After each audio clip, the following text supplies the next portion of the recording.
Assalamualaikum warahmatullahi wabarakatuh. Jumpa lagi bersama Umi Dini dalam pelajaran IPS. Melanjutkan materi kita kemarin tentang perubahan sosial budaya, kali ini kita akan membahas tentang globalisasi. Disimak baik-baik ya. Globalisasi adalah tersebar luasnya pengaruh ilmu pengetahuan dan kebudayaan yang ada di seluruh penjuru dunia ke penjuru dunia lain, sehingga tidak ada lagi batasan yang jelas dari suatu negara. Globalisasi juga bisa dianggap sebagai proses interaksi dan integrasi antara masyarakat, perusahaan, atau pemerintah dari negara yang berbeda.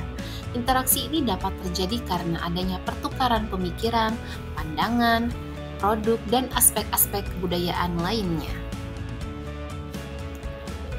Ciri-ciri globalisasi. Yang pertama, hilangnya batas ruang dan waktu dalam berkomunikasi. Melalui globalisasi, komunikasi serta informasi menjadi lebih mudah dan cepat tanpa ada batasan jarak maupun waktu. Yang kedua, saling bergantungnya negara dalam perekonomian. Misalnya produksi barang, ekspor, dan impor. Yang ketiga, mudahnya mengakses informasi dari seluruh dunia. Dan yang keempat, munculnya masalah yang sama secara global atau besar seperti pemanasan global, kerusakan lingkungan, dan sebagainya. Dan yang kelima, terjadi pertukaran budaya. Bentuk-bentuk globalisasi antara lain di bidang budaya, bidang komunikasi, bidang iptek, bidang ekonomi, dan bidang transportasi. Kemudian kita akan melihat dampak dari globalisasi. Nah, dampak ini terdiri dari dampak positif dan juga dampak negatif. Dampak positif antara lain berkembangnya ilmu pengetahuan dan teknologi. Kedua, meningkatnya efektivitas dan efisiensi. Ketiga, meningkatnya taraf hidup masyarakat. Keempat, perkembangan alat komunikasi. Kelima, perekonomian suatu negara semakin meningkat. Keenam, komunikasi semakin cepat dan mudah. Dan yang terakhir, dampak positifnya adalah berkembangnya dunia pariwisata. Sedangkan dampak negatif dari globalisasi antara lain westernisasi, ada demoralisasi, kriminalitas, kesenjangan sosial ekonomi, kenakalan remaja, pencemaran lingkungan, dan individualisme semakin tinggi. Nah, pasti di antara kalian ada yang bertanya, lalu bagaimana supaya kita tidak terpengaruh begitu saja karena globalisasi? Nah, di sini akan dibahas mengenai upaya pencegahan dari globalisasi. Upaya pencegahan globalisasi dalam bidang budaya antara lain menyaring setiap budaya asing yang masuk ke Indonesia untuk kemudian diadaptasi dan digunakan bersama-sama. Kemudian mempromosikan budaya asli Indonesia ke kancah internasional untuk menumbuhkan rasa cinta budaya Indonesia.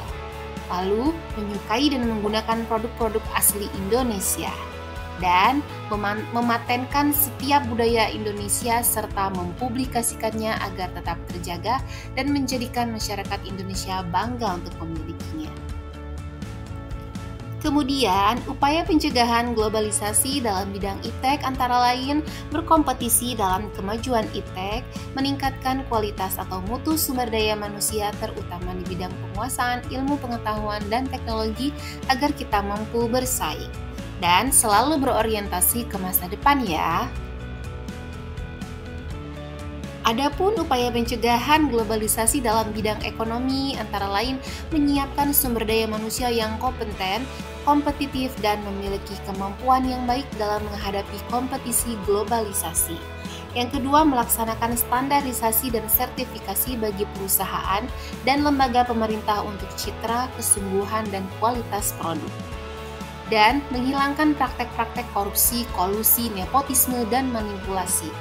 Dan yang terakhir, mendorong pengusaha-pengusaha lokal, khususnya pengusaha kecil dan menengah untuk berkompetisi secara sehat.